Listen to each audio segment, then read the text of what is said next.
Good evening. We're going to bring to order the regular meeting of the City of Brandon Planning Commission for Wednesday, August 18th, 2021. On our agenda, the first item is roll call, and all the commissioners are here with the exception of Commissioner Hobson.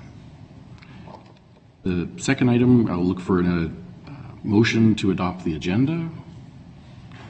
Commissioners Anderson and Major, sorry. All those in favor of the agenda? Thank you, that passed. And then the confirmation of the minutes. Commissioner Anderson, Commissioner Hill. Any comments or corrections or additions, anything? So then all those in favor of adopting the minutes, that's also unanimous. And it brings us then to the public hearing portion of this evening, and we have a conditional use to start with, item A, and so I'll turn it across to administration. Please. Good evening, Mr. Chair and Commissioners, and to everybody who is presented tonight. I'm presenting conditional use application at 536 First Street. So, subject site is located east of downtown, and looking more closely here, it is located mid-block on the west side of First Street between Victoria and McTavish Avenues. Subject site has a commercial building with parking spaces perpendicular to First Street. It is also surrounded by residential uses and commercial uses. Residential uses would be between in the east and west, and commercial uses to the west and south. So I do have some pictures here. This is the view of the parking spaces and the parking island, and while this view is from the north coming off at First Street and Victoria Avenue. And the request is to allow for an electronic off-premises sign in the commercial general zone.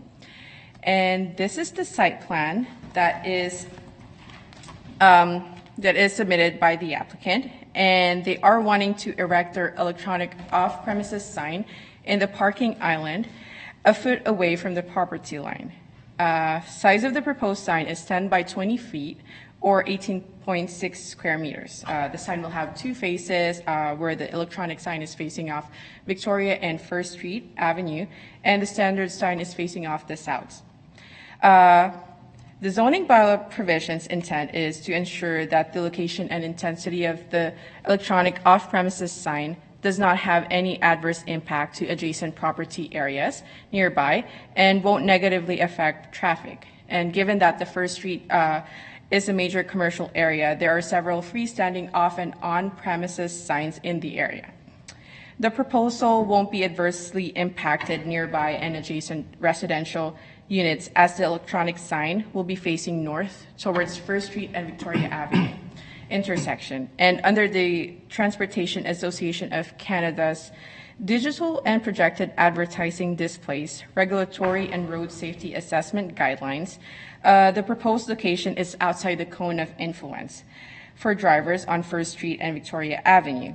And the guideline also recommends that the images and messages be projected statically for at least 8 seconds before changing it to another ad.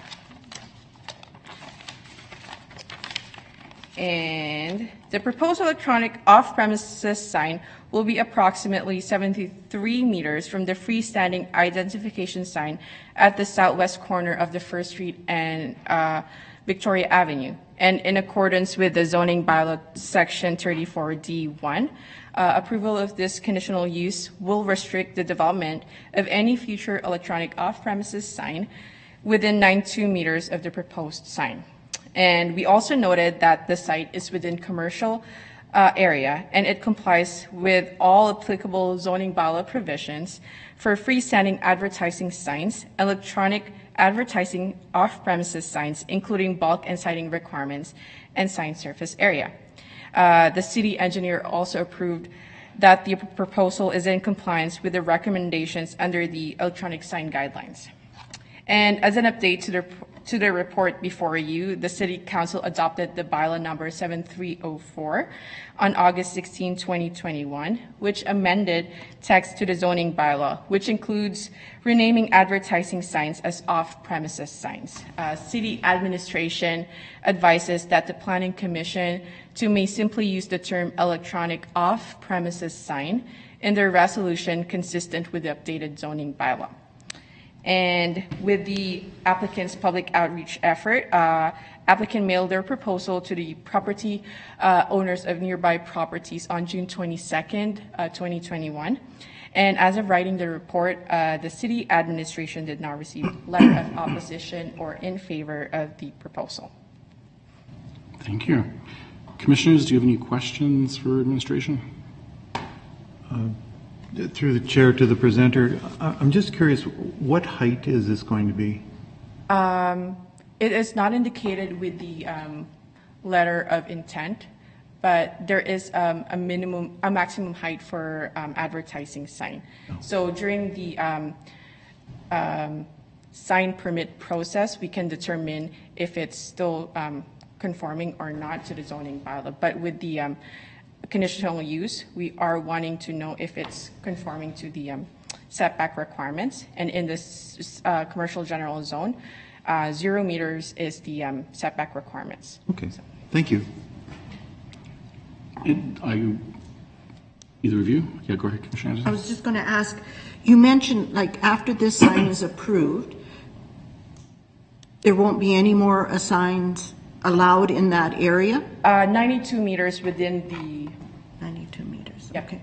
Is that standard now? Mm-hmm. Okay.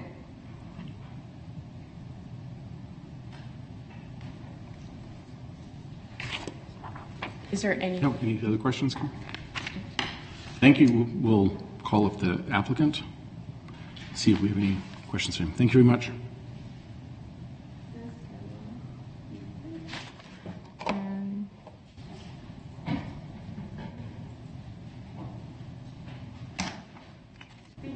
Sure, thank you.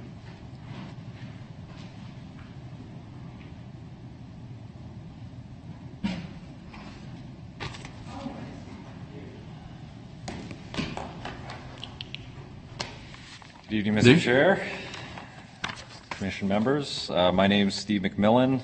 I'm here on behalf of the owner of the property at 536 First Street, Alan Grabinski. Thanks to Bernice for doing the overview of the application. I'm going to throw a bit of a wrench into this. I got some information today regarding the location of the sign. So currently, I guess at the very start of this application, it was asked of us to put the sign where the existing sign was at the back of the site. And I was getting instructions from the owner and sign group that they didn't want it there, they wanted it on this island. And then as of today, when I shared with them the report that I received yesterday from administration, they're wondering why the sign isn't at the back of the site.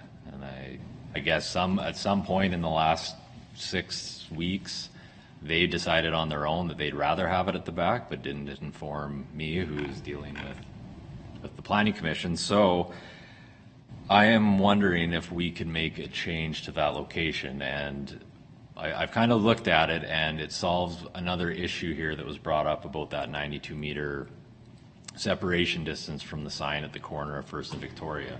If we do move the sign from this location, it is further back from Victoria, which is then further outside that cone of influence that administration had shown us. And then it is over the 92-meter distance, so that property would be able to have one at some point in the future, because it'll be outside the 92-meter separation between electronic signs. So that's the one issue. The second issue is when we submitted a detail of the sign, originally when we had submitted the application, it was an electronic sign facing Victoria Avenue and a standard sign facing south. And the south wasn't even really the main issue, it was facing Victoria. When we submitted the revised drawing, we had a double electronic sign. So on the It's not on any of the B3 attachment that is within the approval, but on this sign here where we had it in that kind of green space area there, it's got on here that it was to be a double digital sign. So I didn't notice that till yesterday in the report that it was still under our original ask back from April when we first submitted, and then this was, I think, submitted back in May. But an updated letter of intent wasn't provided at the time. So there's a couple things that I would request to be changed. One is the location, and number two is having it as a double digital sign. I don't know if the double digital portion can be approved tonight.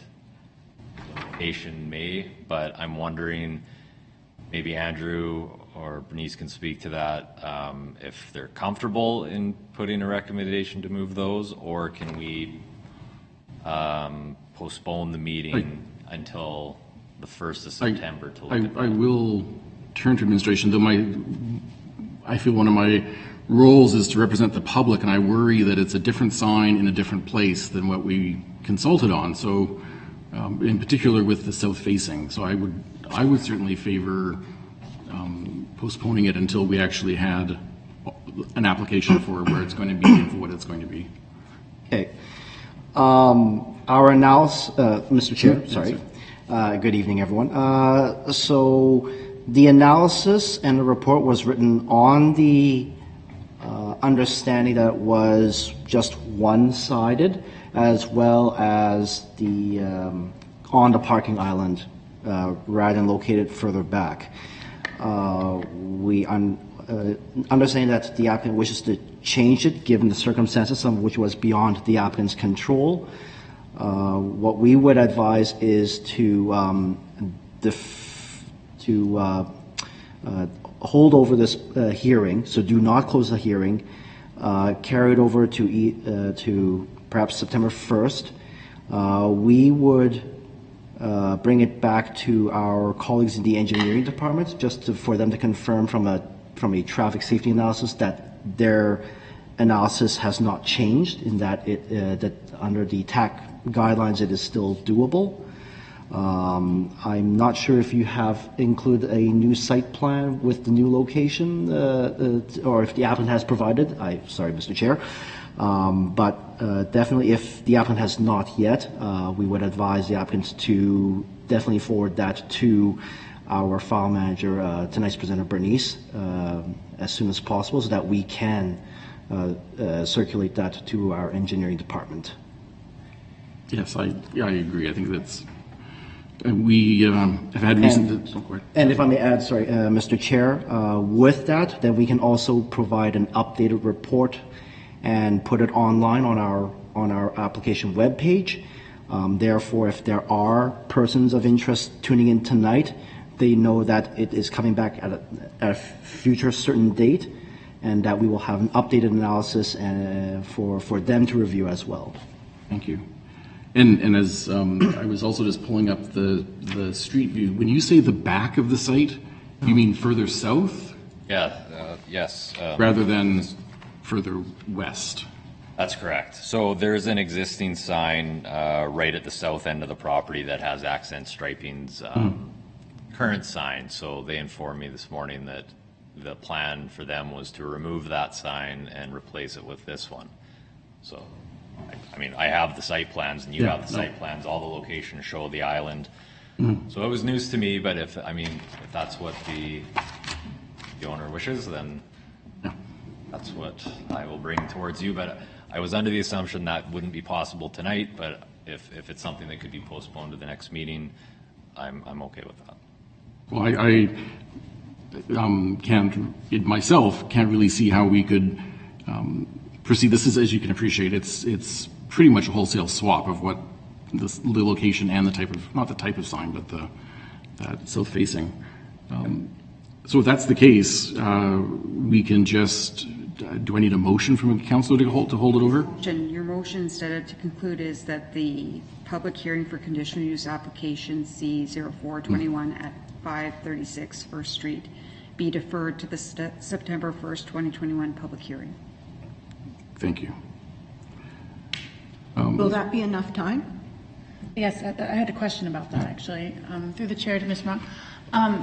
Considering that this is actually changing the dynamics of the sign and, the fact that it will be bright on both sides, I know last time you canvassed in June, will canvassing not be needing to be done again since this will actually totally change what's coming from this sign?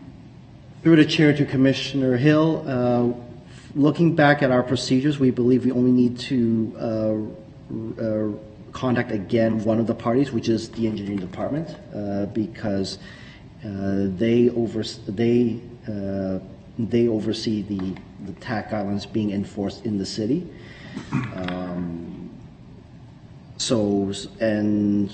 We should be able to get an analysis just from one party more easily and more quickly.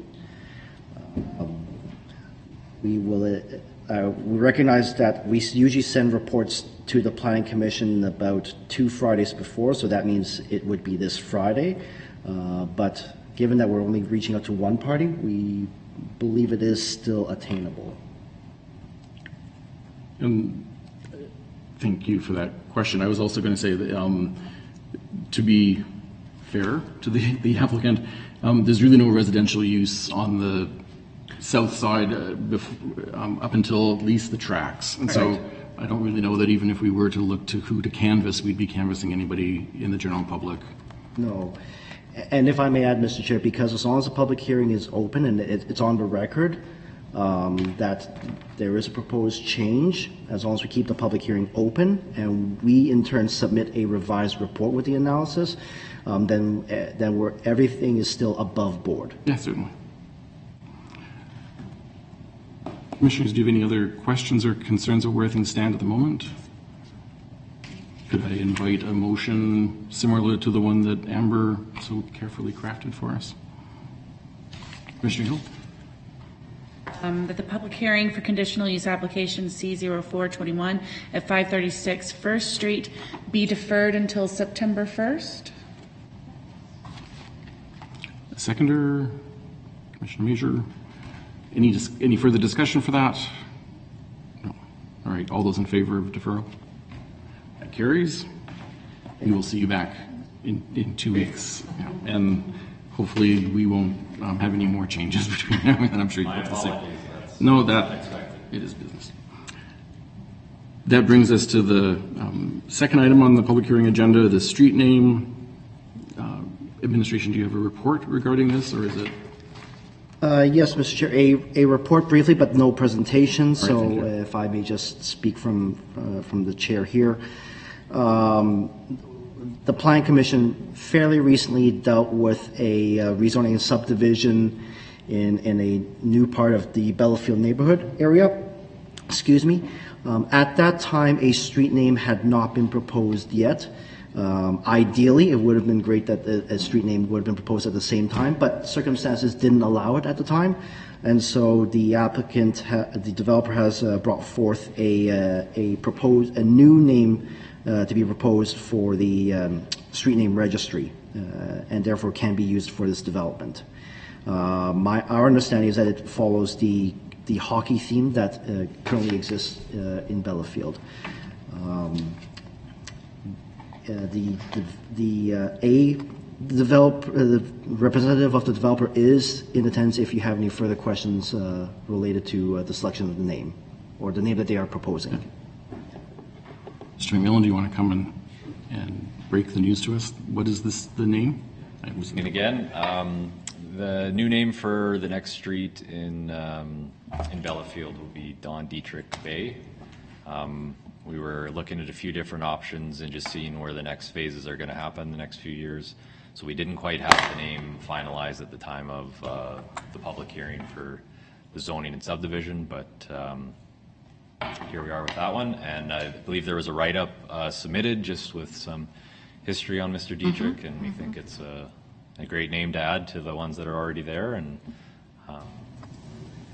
support for that naming.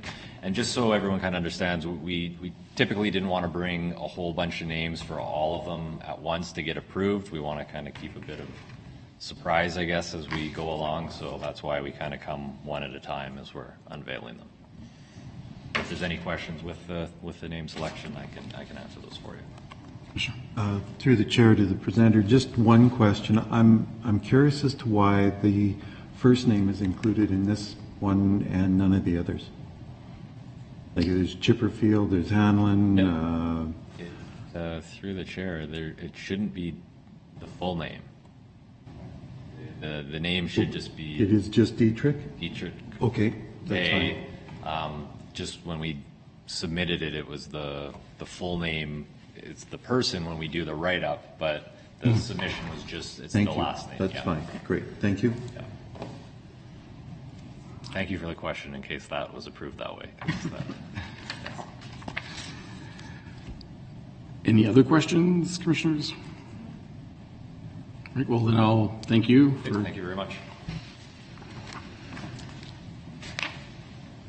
Motion, Commissioner Major. That the following proposed street names submitted by VBJ Development Limited for their development of the area known as Bellafield at 1901 and 1955 34th Street, located south of Maryland Avenue and east of 34th Street, in the southwest quarter of 101019, be approved and added to the street names registry. Commissioner Hill. Is there any discussion on this matter? Just to say that I did read through the report and I felt that he's more than worthy, not just from the affiliation with the Wheat Kings Hockey Organization, but just a well-rounded individual, it appears. Thank you. Right, no other comment, I'll call the question. All those in favor? It's 4 of us. Thank you. New Bay. And that brings us to the end of the public hearing portion of tonight's meeting. So we will bid farewell